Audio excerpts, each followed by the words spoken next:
Hello everyone, this is Carrie from Your Level Best, and today I want to talk about starting a weight loss program. Now, if you've ever gone through and tried to lose weight, there's a couple things that happen. Either A, you feel uncomfortable starting because maybe you feel like it's not something you can do. Or B, maybe you've done it several times and you've yo-yoed a lot and you're just not interested in doing another program where you're not going to hit your weight loss goals, or you are going to hit your weight loss goals, but you're going to actually bring everything back. You're going to gain the weight back. So what I wanted to do today was to talk to you about how to start a weight loss program and how to actually make a program that will help you actually maintain the weight loss. So let's get started. Number one, you have to have a desire to change. Now, it sounds obvious. Why would I have to say that you need a desire to change? You have to want to lose weight. You'd be surprised how many people go into a weight loss program and they don't want to lose weight. They think they have to lose weight, or they have a spouse that's saying, hey, you need to lose weight, or a doctor that says, hey, you need to lose weight. And they go into the weight loss program saying, I really don't want to do this, but you're forcing me to do this. So what ends up happening is you do something called self-sabotage. So you'll go in and say, okay, I'm going to do this. I don't really want to, but I'm going to do this. And then you sabotage yourself along the way to where you fail. And then it's easy to say, okay, well, I know you guys tried to get me to do this, but it's not going to work for me. And, I failed. So see, you can't make me do this. But really, if you get down to it and you're thinking about losing weight, you want to lose weight, and you feel like it's time for you to do this, then go ahead and start a weight loss program. Make sure it's for you. It's not for anybody else, including your doctor, your spouse, or friends, or what people say about you on social media. It has to be something you want to do for you. So first off, make sure that you want to lose weight. Second, make sure you understand how long it's really going to take.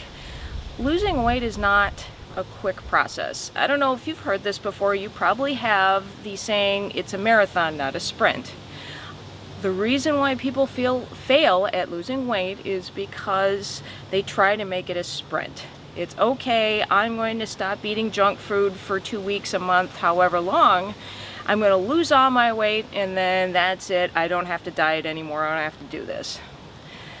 But if you want to maintain that weight loss, you actually have to go slow. There are some people that disagree with me on this, saying you can do it quickly, and there are some that can handle that. So I don't want to say, okay, you will definitely not maintain your weight loss if you decide to do it a little more quickly. But I recommend taking it easy, because depending on how much you have to lose, you're going to have to take time to get your body to adjust to the new changes that you're making. If you're trying to do it too fast, it's miserable. It actually took me 10 months to learn to lose 35 pounds. And you're like, wow, that's a lot. But here's the thing, now that I am at the end, I'm towards maintenance now, I don't feel like I'm suffering. I don't feel like I can't do this anymore. I feel like I've gotten to a point where I can handle the changes that I made. So remember, when you're thinking about weight loss, that it is a marathon, not a sprint. Then you're going to have to set realistic goals. I think what ends up happening a lot of times is we look at weight loss and say, okay, I have, let's say, 100 pounds to lose, and I'm going to lose that 100 pounds in 2 months. I'm going to do everything right, and I'm going to lose that 100 pounds in 2 months. That's not a realistic goal, because really, it's again doing things that are hard to do. You're doing things that make you miserable, and yes, you may lose that 100 pounds in 2 months, which actually is not very realistic at all, but it's not going to help you. So when you look at your goals, make sure that you set realistic long-term and short-term goals. Now, your long-term goal can be really where you want to be. And don't worry if, as you lose weight, that long-term goal changes a little bit. My first long-term goal, I thought, okay, I'm going to get to 145 pounds and I'm going to be a size 8 and I'm going to be happy. Well, I got there and I wasn't where I wanted to be. It wasn't what I thought I wanted. And then, so I changed my goal. I said, okay, we'll do another 5 pounds and see how that goes. And then kept going until I'm at the spot now. So when you're looking at your long-term goals, for example, if you are somebody who maybe could start on a 600-pound life, you may not be able to be a fitness model, or at least not right away. That's a hard long-term goal for most people to do, because being a fitness model takes a lot more work than you think. So maybe it's like, okay, I'm going to fit into regular size clothes. I've been plus size clothes forever and ever and ever, but now I'm going to fit into regular size clothes. That's a good long-term goal, because that's something, it's going to take some time, but it's a good goal. It's a realistic goal. Then you want to have short-term goals to help you reach that long-term goal. For example, for me, my first short-term goal on the way to my original long-term goal of 145 pounds, I ended up thinking small, because I will admit I did like everybody else. I did the, okay, I'm going to do 1,600 calories and I'm going to lose the weight, and then by the end of the day I'd be crying because it was too hard to do.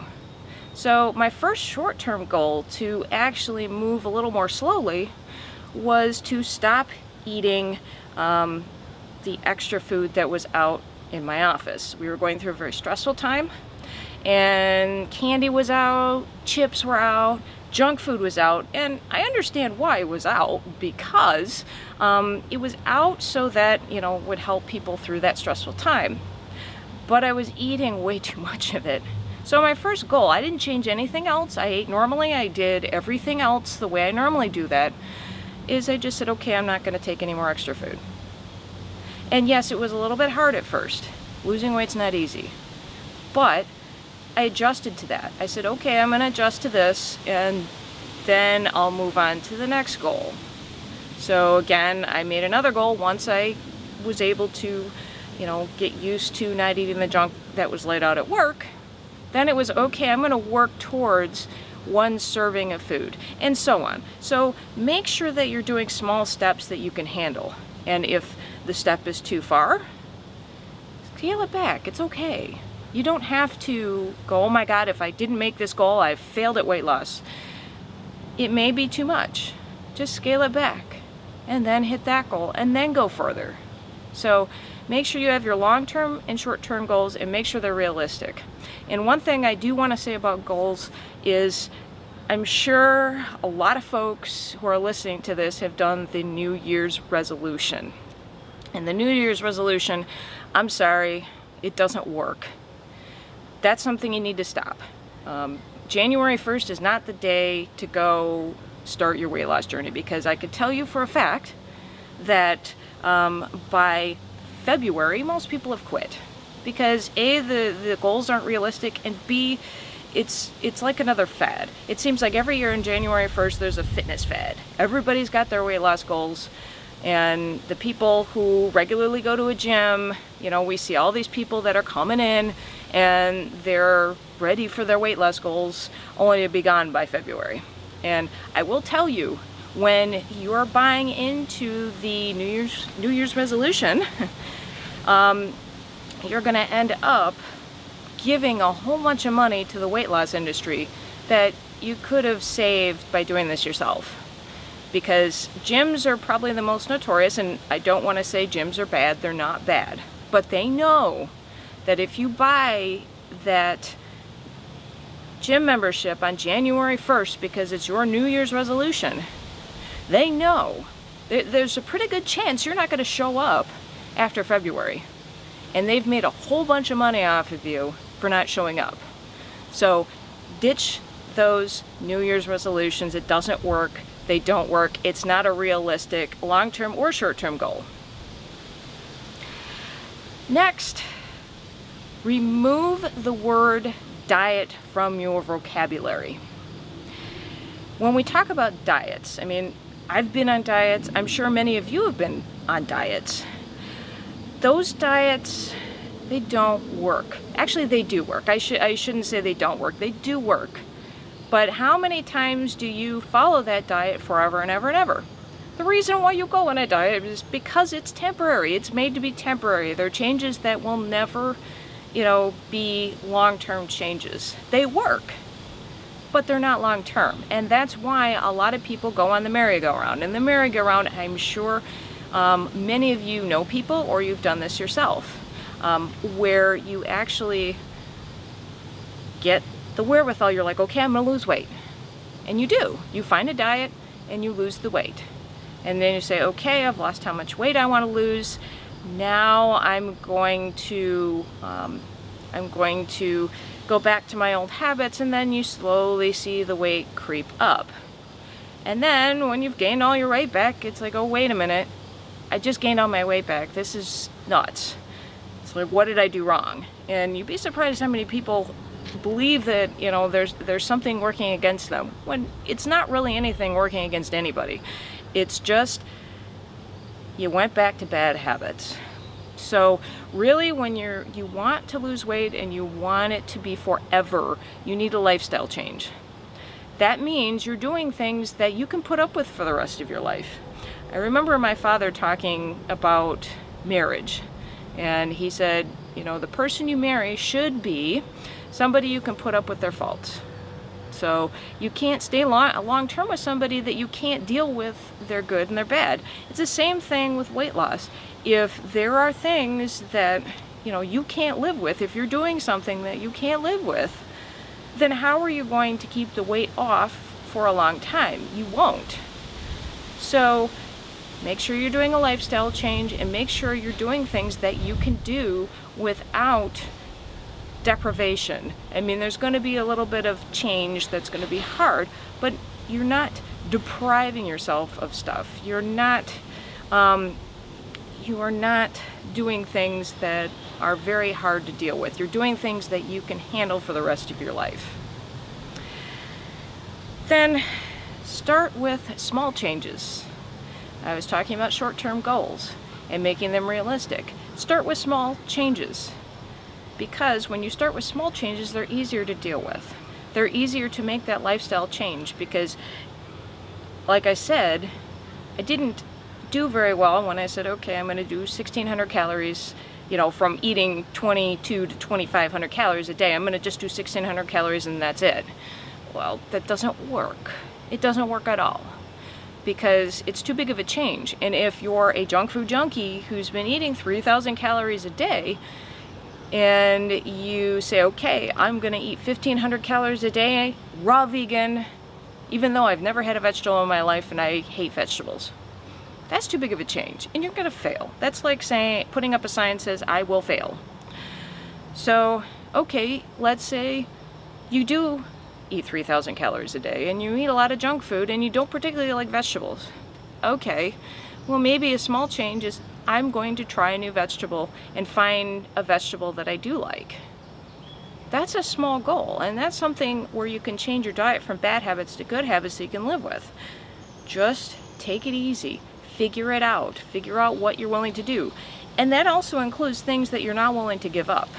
I still drink coffee. I like coffee. I'm not giving up my coffee. I like vegetables. I like to eat carbs. But I've made changes so that I can include those things in my diet without feeling like I'm depriving myself. I eat chocolate every day. I like chocolate, but then I learned a way to keep it in my diet without deprivation. I eat a slice of pizza once a week on my hardest workout day because I earn it. So if you like pasta, find a way to keep it.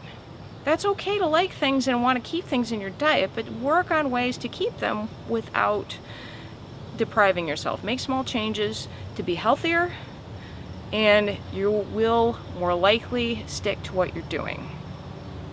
So those are some tips to start your weight loss journey. Leave a comment below.